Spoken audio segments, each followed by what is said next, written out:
Культурні та історичні пам'ятки Криму, їхнє збереження та реставрація, національна пам'ять та національна ідентичність. Про ці всі важливі теми ми будемо говорити сьогодні з нашою гостею. До нас завітала Евеліна Кравченко, старша наукова співробітниця Інституту археології Національної академії наук України. Пані Евеліно, доброго дня. Доброго дня. Дякую, що знайшли час і завітали до нас. Дякую вам за запрошення. Перше моє питання до вас про об'єкти культурної історичної спадщини в Криму. Скільки їх взагалі, які під загрозою руйнації, під загрозою знищення? Що це за об'єкти? Бо найвідоміше, принаймні для мене, як на мою думку, найвідоміше це Бахчисарайський ханський палац, зокрема через те, що це єдиний зразок кримськотатарської палацової архітектури, через цю руйнацію, яку росіяни проводять. Про що ми ще не знаємо або знаємо недостатньо?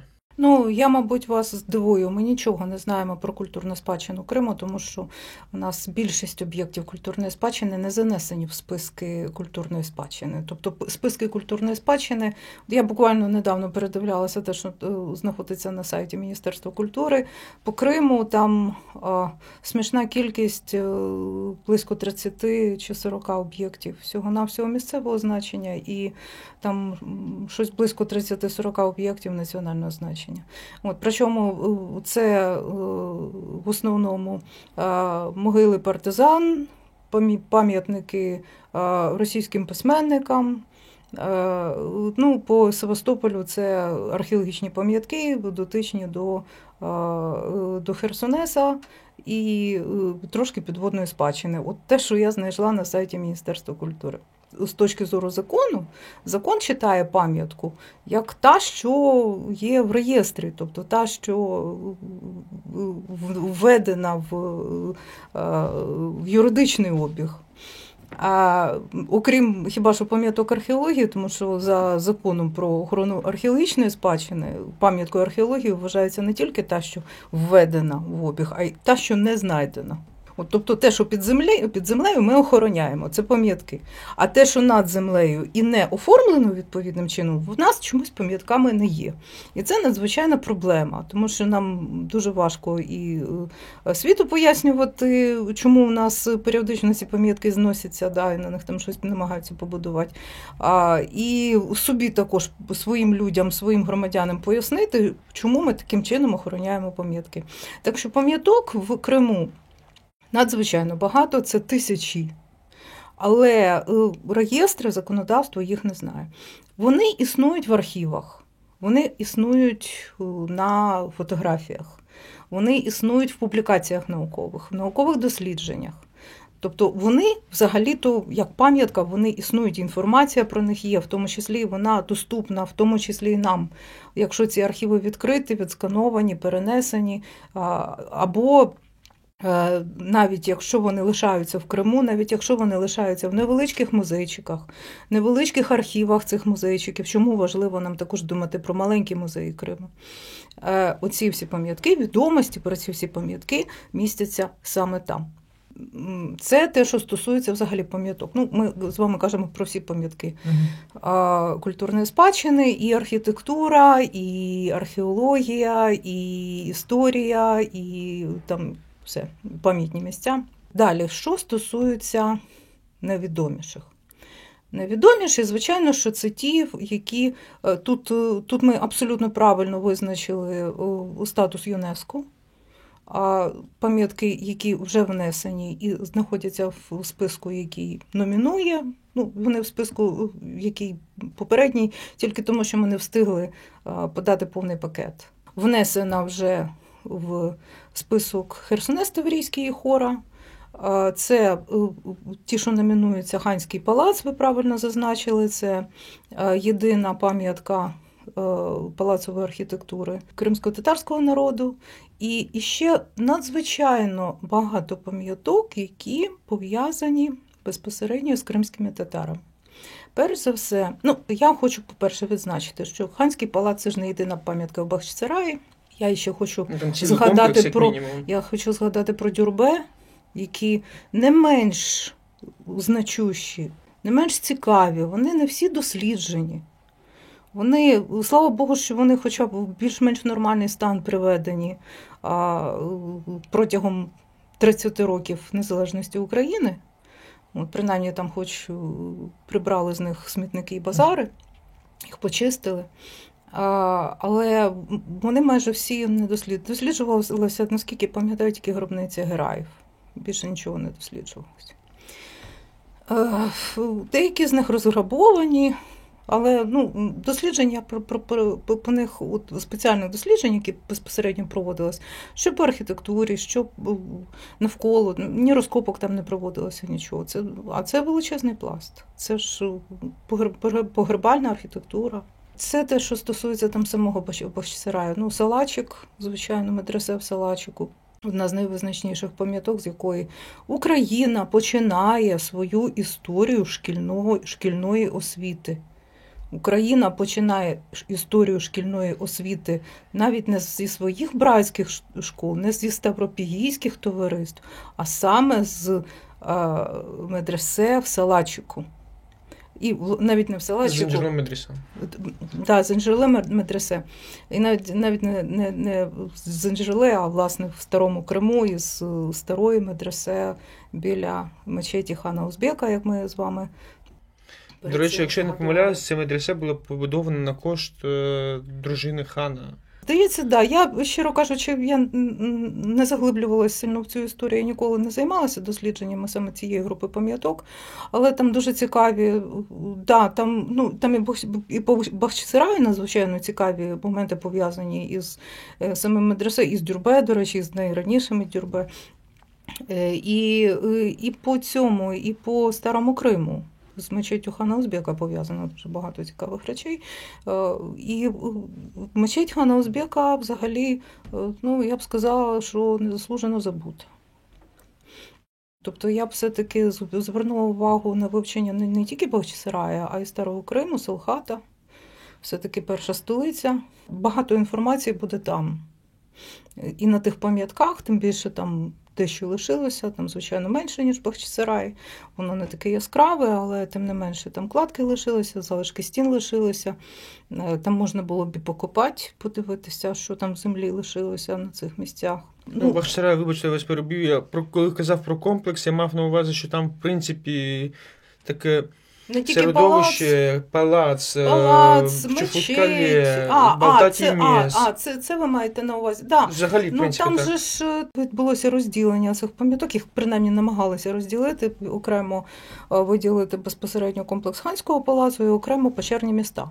Бо Чофуткале, Мангуб, це дійсно, воно все належить до заповідника Бахчисарайського державного історико-культурного заповідника. І туди входить, окрім самого палацу, і ще Чофут, що знаходиться поруч, Мангуб, Ескі, все остається, да? Власне, печерні і Бакла. Це печерні міста, які відносяться взагалі до абсолютно іншого періоду, тобто це трошки інша частина історії Криму, це ще до створення Кримського ханства, це фортеці, які були закладені ще Візантією, були закладені у зв'язку із необхідністю захисту Херсона середньовічного після його християнізації, після хрещення. Власне, це починаючи з 4-го, а власне фортеці десь 6-7 століття були закладені. І після цього вони вже використовувалися місцевим населенням, варварським в основному населенням, це готелани, переважно готелани, які згодом трошки створили вже державу, тому найпізніший і найпівденніший готи держава Феодоро. Згодом довга історія цих фортець, вже кожною окремо, пов'язана із генуезцями, із візантійцями, із потім пізнішим вже створенням общин караїмів. Там, як завжди, Крим надзвичайно такий строкатий етнічно, і на цих фортецях дуже зручно розуміти і вивчати, як могло населення абсолютно різних віросповідань, абсолютно різного етнічного походження спокійно і безконфліктно жити на одній вулиці. зрозуміло, що ми не зможемо охопити і проговорити сьогодні, або навіть за 2-3 програми, весь спектр і всі пам'ятки, які маємо на півострові, які тим не менш залишаються під загрозою. Зараз я почув вже з вашої відповіді, що нам треба, як державі, суспільству упорядкувати юридичні визначення пам'яток, щоб ми могли їх краще охороняти. Але, мабуть, зараз, на жаль, окрім того, що ми можемо тільки фіксувати і говорити про них, ми більше не можемо нічого. Що ми маємо ще зробити для того, щоб підготуватись більш краще, мабуть, більш якісніше до початку звільнення півострова, щоб ми тоді прийшли і якби почали цим займатися? Тому що на прикладі Херсона, мабуть, ми можемо собі уявити просто, що окупанти, коли будуть звідти йти, вони все, що зможуть забрати, заберуть, те, що не зможуть, будуть знищувати або якось приховувати. Не знаю, мені одразу спало на думку ці їхні акції після депортації кримських татар, коли вони просто надгробки знищували. Я не знаю, що їм може прийти в голову цього разу, але що ми можемо зробити максимально для того, щоб якось зберегти або хоча б якнайшвидше почати процес відновлення? Ми не можемо їм завадити вивозити речі, вони це вже почали, ми це бачимо по тому ж Херсонесу. Там вивезена експозиційна частина середньовічного залу, вивезені речі спеціального зберігання, тобто це дорогоцінні метали, ювелірні речі, ікони тощо. Тобто найцінніші речі музею фактично звідти вже вивезли. Решта готується до вивезення під приводом реставрації. Вивозяться не як під евакуацію, а на виставки, щоб важче було повертати. Що ми можемо зробити? Ми можемо це відстежувати, максимально відстежувати, фіксувати місця, музеї, до яких вони вивозяться, згідно з якими договорами, максимально відстежувати весь інсайт, який відбувається навколо цих вивезень. Вдасться нам це зробити, чи не вдасться, чи нам вдасться це десь в віддаленому минулому, але принаймні ми маємо накопичувати максимальну інформацію з приводу взагалі цих подій. Все вони не вивезуть, там дуже багато, я думаю, що їм все це і не потрібно. Я так бачу, що вивезення відбувається не централізовано під евакуацію, це просто приїжджає якийсь російський музей, дивиться на ці речі, вибирає собі те, що їм подобається, формують список, і по цьому списку вони собі вивозять таку колекцію. Вони їздили не тільки по Криму, вони і по Херсонщині їздили, і ще взимку цього року. І це був, там, скажімо так, в них єдиний тур. От, наприклад, там Новгород і в Каховці побував, і десь іще в якихось містах, в Кам'янці-Дніпровській. Це все. І потім, власне, вони вивезли з Севастополя, з Херсонеса оцю колекцію візантійську. Там не тільки Візантія, там і античність. Просто не все виставлено. Частина пішла в фонди, в ящиках прямо було загружено туди, в Новгородський музей. Так що приблизно це от таким чином відбувається. Це не евакуація, це буде дуже важко повертати. Вони будуть посилатися якраз на процес по скіфському золоту, тобто, мов, укладено договір із такою юридичною особою, з російською юридичною особою, значить, ми будемо віддавати речі російській юридичній особі. А якщо і російській юридичній особі немає, значить ми їх повеземо в Москву. От так. Я думаю, що це буде таким їхнім основним аргументом. Якщо, звичайно, нічого не зміниться в структурі Російської Федерації у владі, я в це поки що я в це в найближчій перспективі не вірю. А що нам потрібно робити? Нам потрібно, по-перше, розуміти, де знаходяться пам'ятки і що з ними робити під час деокупації, щоб мінімально пошкодити, щоб вони були мінімально пошкоджені під час бойових дій. Угу. Це важливо. Друге, нам треба максимально підготувати людей, які будуть деокуповувати території, які будуть заходити туди першими. щоб вони знали, де знаходяться об'єкти культурної спадщини, щоб вони їх брали під охорону відразу. Щоб ми не отримали такий результат, як, наприклад, тут в Іраку. Да? Тобто є негативний досвід Іраку, коли під час деокупації було розграбовано музей. Поки одні вийшли, а інші ще не зайшли. І от в ці кілька годин абсолютно невідомі люди просто там повиносили. А потім цим торгувалося на ринках місцевих. Там, хто розумів, що це таке, продавали десь на інтернет-аукціонах, хтось на ринках продавав. Як це буває, коли люди, які не смислять нічого в тому, що таке культурна спадщина, що це не речі, а це, власне, спадщина, це речі, які не можуть бути оцінені або продані. Коли люди, які цього не розуміють, до них дориваються, вони їх перетворюють в товар. А цього допустити не можна. Третє. Після деокупації. Після деокупації це цілий комплекс заходів, які будуть необхідні для того, щоб зберегти те, що лишилося. Перша і основна – це реставрація. Тобто, звичайно, що всі пам'ятки будуть пошкоджені. Навіть при умові дотримання всіх конвенцій, навіть при мінімальних потрапляннях в об'єкти культурної спадщини все одно будуть пошкодження від ведення бойових дій. Ми маємо це розуміти, і ми маємо підготувати реставраторів, архітекторів-реставраторів, які відразу почнуть ці всі споруди, наземні споруди, рятувати. Звичайно, що можливе пошкодження і колекцій, і експонатів, тобто реставраторів потрібно буде багато. І це основне, що потрібно для подальшої роботи із об'єктами культурної спадщини. З археологією трохи простіше. Археологія та, яка під землею, не та, що вже відкопана наверху. Та, що відкопана, вона також буде страждати дуже сильно від бойових дій. Будуть розлітатися кладки, будуть пошкоджуватися відреставровані частини. Це також від цього нікуди не подінешся, це також реставраційні роботи після. Те, що стосується того, що під землею, там їм більше пощастило. За досвідом Другої світової ми знаємо, що потрапляння навіть авіабомби в землю не призводить до знищення археологічної пам'ятки. Так, там буде воронка. Але воронка знищить якусь частину ґрунту.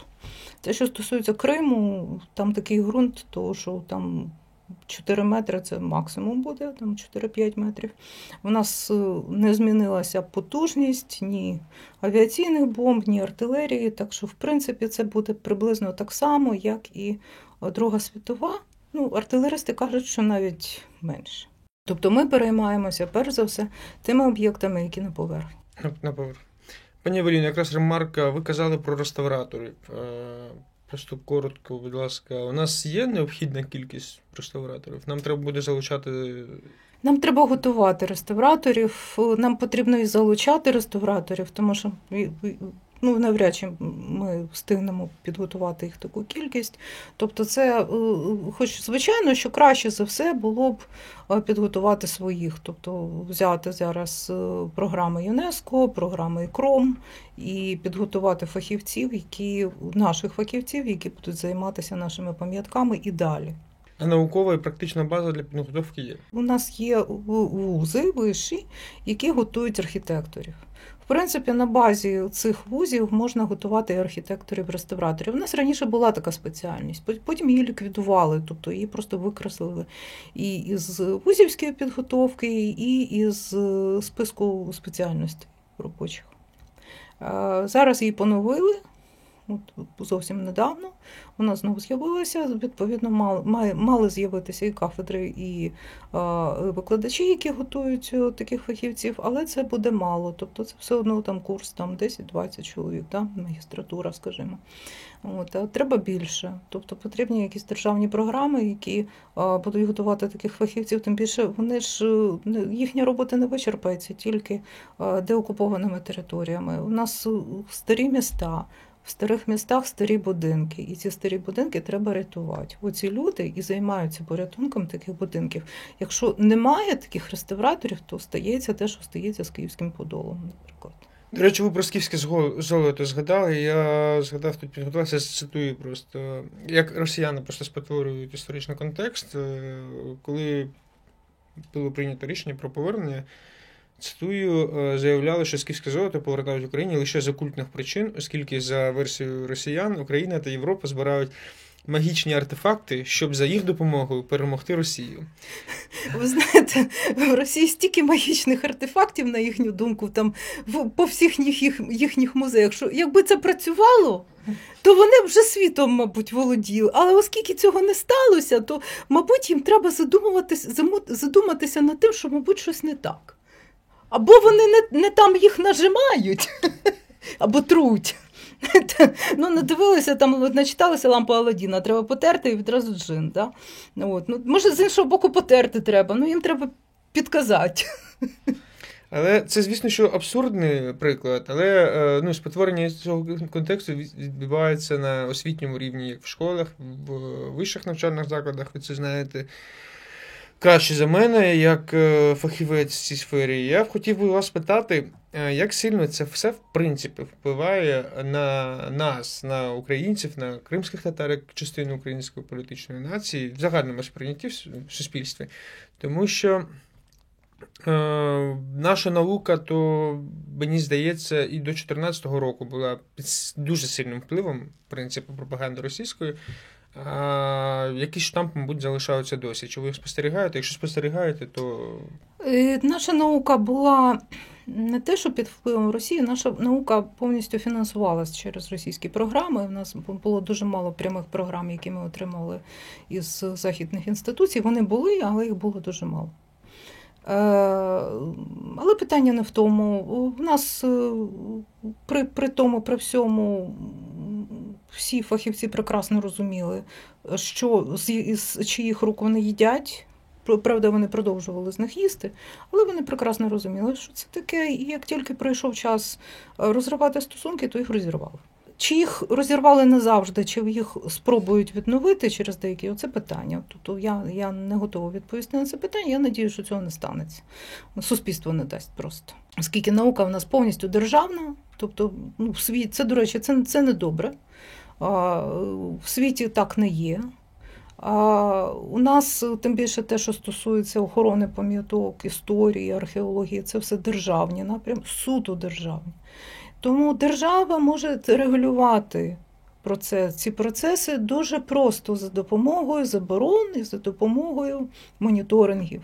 І якщо ми бачимо контакт там, інституції чи керівників інституції з російськими дослідниками, з російською інституцією, значить, відповідно, це вже є певним приводом для того, щоб цим зайнялися спецоргани в умовах війни.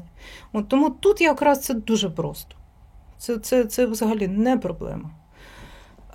Те, що стосується от майбутнє української науки, оце дійсно, це поки що проблема, тому що чимало фахівців у нас виїхало за кордон, і, наскільки я знаю, є такі, що вже не повернуться, вони там вже отримали фінансування, вони будуть працювати там в своїх нішах. Культурна спадщина – це міжнаціональне поняття, таке транскультурне, транснаціональне. Фахівці з охорони культурної спадщини можуть працювати від Австралії до Аляски. Археологи так само можуть працювати від Австралії до Аляски. Тому ми втрачаємо фахівців і втрачаємо, на жаль, хороших фахівців. Як їх повертати або залучати інших фахівців, нам треба думати. Це, перш за все, звичайно, це питання і грошей, і матеріальної бази, бо на тій матеріальній базі, яка в нас є, далеко науку не зробиш, у нас лабораторії немає. Підготовка молодих кадрів у нас також на такому рівні зародковому, я б сказала. Тобто у нас студенти не вчать археологію, у нас студенти вчать давню історію. Тобто археологія є предметом, який вивчається на першому курсі історичного факультету. І, власне, це і вся підготовка вузівська, основна археолога. Потім іде магістратура. В магістратурі, в залежності від вузу, викладається низка спеціальних курсів, але це не ті курси, які викладаються, наприклад, в західних університетах, де археологи готують з першого курсу. Там є окремий напрям. Студент, абітурієнт поступає не на історика, а саме на археолога. І його 6 років готують чи 4 чи 6 років готують саме як археолога. Бо археолог може, звичайно, знати всі статті зборівських угод, але археологу це абсолютно не обов'язково. Він може це знати, а може не знати. Але археолог зобов'язаний знати геологію. Археолог зобов'язаний знати ґрунт, розумітися на його формуванні. Археолог має розумітися на кліматах, на палеокліматах. Археолог має розумітися на природничих методах дослідження. Це не означає, що він має бути Нобелівським лауреатом, але формулу він має прочитати. Прочитати, просто знати, які значення, що означає, і чому воно саме так, для того, щоб просто не зробити неякісні аналізи, або не поспілкуватися з людиною, з лабораторією, яка дає такі неякісні аналізи. У нас такі були прецеденти. Це окрім того, що треба знати речі, треба знати мистецтво, ще дуже багато всього.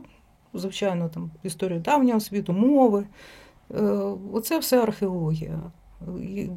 Це величезна кількість інформації, набагато більше, ніж суто історія України. І для того, щоб її вивчити, дай Бог, щоб 6 років вистачило. У нас цього нема.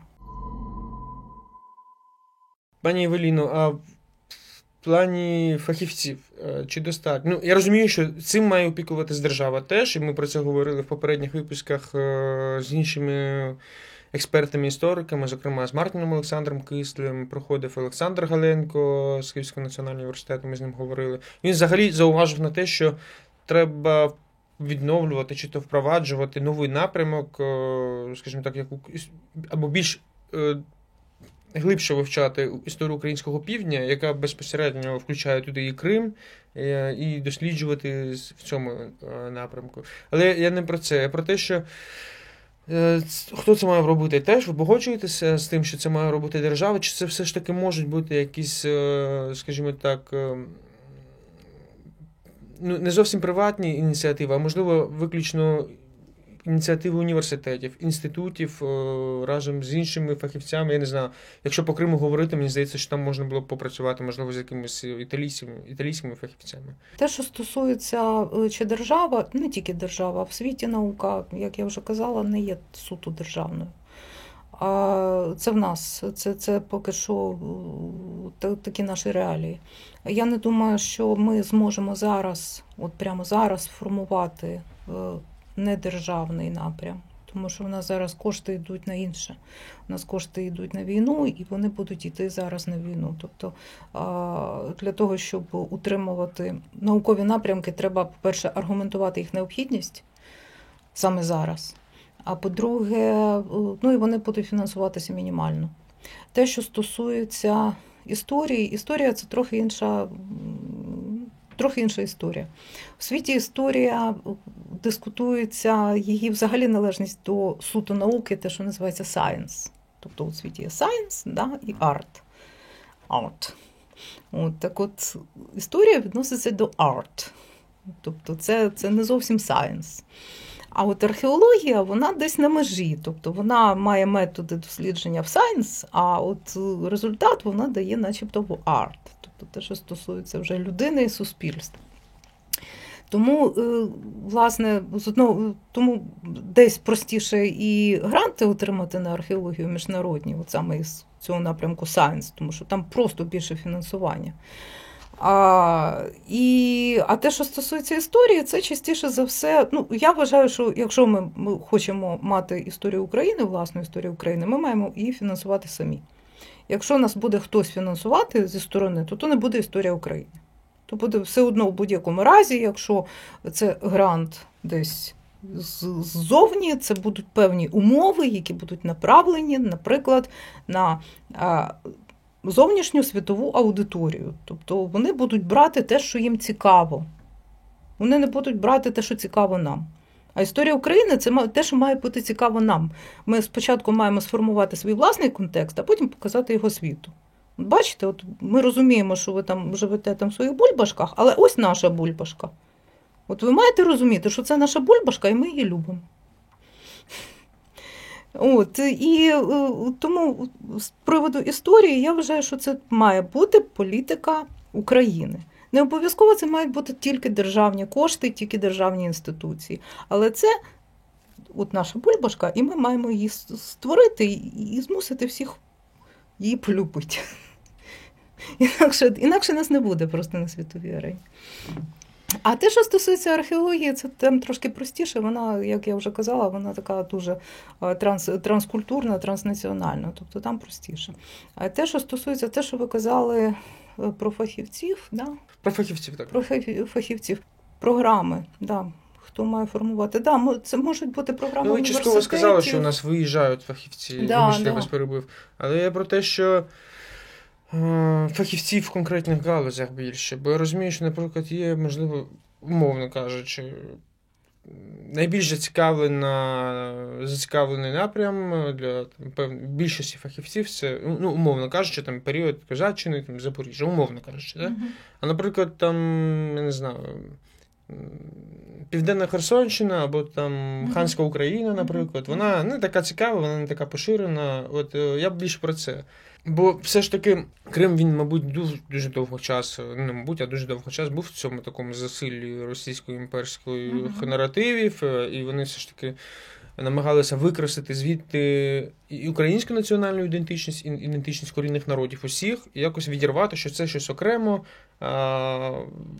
і ніяких, начебто, зв'язків немає з Україною, і нічого не було спільного, начебто. І я вам скажу, що, в принципі, їм це вдалося. Тобто Крим багато в чому такий національно знівельований. З поверненням кримських татар там з'явилася кримсько-татарська національна ідентичність. Зараз росіяни намагаються це знову ж таки зав'язати на якусь свою таку загальну російську, татарську. Там у них, не відділяючи там казанських татар від кримських татар і всяких інших татар, додаючи туди такий загальнотюркський компонент і намагаючись пояснити, що от кримські татари – це частина також того самого руського міра, тільки в профіль. Да. Хоча насправді я б, наприклад, кримських татар розглядала і взагалі всі кримські народи корінні розглядала в контексті не тюркського світу, а циркумпонтійського світу. Бо там дуже багато в культурах всякого спільного із Кавказом, наприклад. Наприклад, то ж жіноче вбрання. Воно надзвичайно схоже на тих же черкесів, шапсугів. Да? Тобто це взагалі грузини. Чому так? От в мене це питання досі існує. Чому так? Чому жіночий костюм кримських татар так схожий на жіночі костюми кавказьких народів? Я колись читав ще про інститут такий Аталик, який існував в Кримському ханстві, коли беї, мурзи кримські віддавали своїх синів на виховання туди, на Північний Кавказ, до черкесів. Я думаю, що там глибші корені. А знову ж таки, холодна зброя. Зброя це таке, це транскультурне явище, вона частіше за все пов'язана із центром виробництва. Тобто з'являється центр виробництва зброї, і він диктує моду. Всі, хто з ним так або інакше пов'язані, це можуть бути різні народи і різні держави, там різні племена, скажімо так, для раніших часів. Але якщо вони там замовляють собі зброю, значить, відповідно, вона буде там по всьому регіону однакова, хоч вона може там не бути суто їхньою характеристикою. От, наприклад, наша дискусія, коли закінчуються киммерійці і починаються скіфи, пов'язана якраз із тим, що там зброя то одна, Тобто в могилах ми бачимо приблизно одне й те саме, там і трофеї, вони воювали між собою, вони отримали трофеї, вони їх використовували. І виходить так, що культура настільки змішалася, що ми не можемо одних відділити від інших, не дивлячись на те, що вони між собою воювали. Тобто це те, що стосується, це мілітарна культура, це абсолютно окрема тема для дослідження. Пані Евеліно, маємо скоро завершувати. У мене залишається одне питання. Зрозуміло, що нам треба багато що вивчати про Крим. Всі, хто може докладатися до цього, і науковці, і, можливо, журналісти, мають до цього докладатися. Повертаючись до першого питання, хочу просто закликати своїх колег-журналістів звертати увагу на всі історичні пам'ятки в Криму. Це фортеця Інікалє, це монастир Сурбхач, це фортеця Феодосії в Судаку. Це просто те, що я зараз згадав буквально за 3 секунди. Їх багато. Останнє питання. Про культурну історичну спадщину ми з вами поговорили, але є ще національна пам'ять і національна ідентичність. Це, зокрема, ті теми по запиту в Гуглі, за якими я знаходив також у вас. Тобто ви пов'язані з цими темами. Я розумію, що історична спадщина, національна пам'ять, національна ідентичність, вони один без одного не можуть існувати. Звичайно, так. Як це має бути в Криму? Знову ж таки, враховуючи те все, що ми з вами проговорили, те, що Росія змогла таки відірвати Крим від всього цього національного, як українського державного, так і національного корінних народів, кримчаків, караїмів та кримських татар. Як це має бути потім? Найпростіший шлях, він не завжди спрацьовує, але взагалі найпростіший шлях – це нагадати нащадкам українців, нагадати нащадкам кримських татар, караїмів, кримчаків, естонців, білорусів, росіян про те, що вони українці, кримські татари, кримчаки, естонці, росіяни тощо. Яким чином це робиться? Це власне, робиться спочатку через матеріальну культурну спадщину, тобто це пам'ятки, які пов'язані безпосередньо з минулим їхніх народів, потім це пам'ятки, які пов'язані із народами, які проживали на цій території до них, тому що це також це те, на чому люди росли, те, на чому формувався менталітет, навіть іноді не розуміючи основу, не вникаючи там в якісь глибинні такі питання, людина все одно формується на цих каменях. І ці камені стають частиною єства цієї людини. І, відповідно, відштовхуючись від цієї спадщини, а також кладовища, могили, от те, що ви казали, руйнування, да? Тобто те, що зруйновано, це треба відновлювати, там треба ставити пам'ятні знаки. Села кримських татар, які були знищені під час депортації, на них треба ставити обеліски і писати історію цих сіл, може навіть прізвища, якщо вони зберіглися, кількість мешканців приблизно. Для того, щоб люди бачили, що там відбувалося, розуміли, що це на цьому місці щось відбулося, і воно пов'язано саме з ними, або з іншими, або з їхніми сусідами. Що це дає? Це, власне, відновлює національну пам'ять. Національна пам'ять, власне, все це культурна спадщина, національна пам'ять, вона формує етнічні ознаки конкретного народу. Якщо цей народ існує поза межами Криму, там трошки легше, там просто це все йде в напрямку наративу цього народу, наприклад, там українці, росіяни, естонці тощо. А якщо народ є корінним народом, і він живе безпосередньо там, його немає ніде більше, це його бульбашка, він весь там. Значить, відповідно, усе. Кожен цей камінь, він має стати набагато ціннішим, ніж всі інші камені для цього народу. Його треба оберігати вдвічі, в 10 разів ретельніше, щоб він не зник. Тому що кримські татари, наприклад, це плюс караїми, плюс кримчаки, це єдині народи Північного Причорномор'я, малі народи, які вижили протягом цих 500 років. Решта вони просто зникли. Це єдині народи, які взагалі примудрились вижити в ці кілька надзвичайно жорстоких століть. І втратити зараз ідентичність, це просто це злочин, так не можна.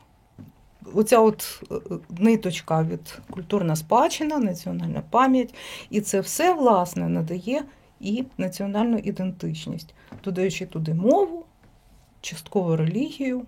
Релігія – це окреме поняття, але вона також частково впливає на формування національної ідентичності. Не тільки мова, але мова – це одна із складових. І в результаті от ми маємо отримати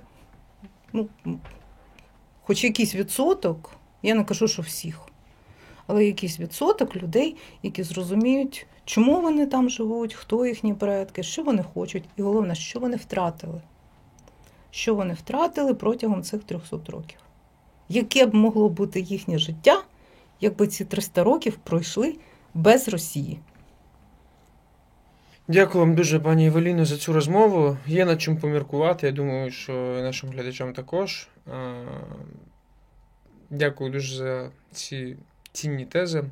Нагадаю, з нами була Евеліна Кравченко, старша наукова співробітниця Інституту археології Національної академії наук України. Дякую вам дуже. Дякую за запрошення. Ви пишіть в коментарях, що вам найбільше сподобалося з цього випуску. Можливо, щось хочете дізнатися детальніше. Вивчайте історію України, історію Криму, донатьте на Збройні Сили України та наближайте нашу перемогу.